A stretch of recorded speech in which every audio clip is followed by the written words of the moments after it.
Passport apply பண்ண Indian government புதுசா rules கொண்டு வந்திருக்காங்க. அது என்ன ரூல்ஸ்னு தெரிஞ்சுக்கலாம் வாங்க. கல்ஃப் கண்ட்ரீஸ்க்கு வேலைக்கு போறது சம்பந்தமா நிறைய விஷயம் தெரிஞ்சுக்க இந்த சேனலை மறக்காம ஃபாலோ பண்ணிக்கோங்க.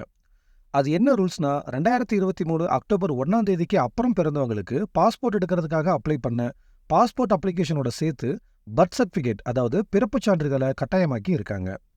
பொதுவா பாஸ்போர்ட் அப்ளை பண்ணும் பொழுது ஏஜ் ப்ரூஃபுக்காக school TC, mark sheet, PAN card, Aadhaar card, driving licence, election ID இதில் ஏதாவது ஒரு ப்ரூஃபை சப்மிட் பண்ணணும். ஆனால் இனிமே 2023 அக்டோபர் 1ஆம் தேதிக்கு அப்புறம் பிறந்தவங்களுக்கு ஏஜ் ப்ரூஃபுக்காக பர்த் சர்டிஃபிகேட்டை அட்டாச் பண்ணுறதை கட்டாயமாக்கி இருக்காங்க. இதுதான் அந்த புது ரூல்ஸ். இந்த ரூல்ஸ் 2023 அக்டோபர் 1ஆம் தேதிக்கு அப்புறம் பிறந்தவங்களுக்கு தான். நீங்கள் இந்த தேதிக்கு முன்னாடியே பிறந்து இப்போ நீங்கள் பாஸ்போர்ட் எடுக்கிறதுக்காக அப்ளை பண்ணுறீங்கன்னா உங்களுக்கு பர்த் சர்டிஃபிகேட் கட்டாயம் கிடையாது. நீங்கள் மேலே சொன்ன ப்ரூஃபில் ஏதாவது ஒன்றை ஏஜ் ப்ரூஃபுக்காக யூஸ் பண்ணிக்கலாம். என் பேர் நந்தகுமார். நான் ஒரு அப்ராட் ஜாப் கன்சல்டன்ட். கல்ஃபில் இருக்கிற பெஸ்ட் கம்பெனிஸில் அட்வான்ஸ் அமௌண்ட் இல்லாமல் ஜாப் அரேஞ்ச் பண்ணி கொடுத்துட்ருக்கோம். தேவைப்படுறவங்க எங்கள் ஜாப் அலர்ட் வாட்ஸ்அப் சேனலில் ஜாயின் பண்ணிக்கோங்க. லிங்க் இந்த சேனலோட ப்ரொஃபைலில் இருக்குது.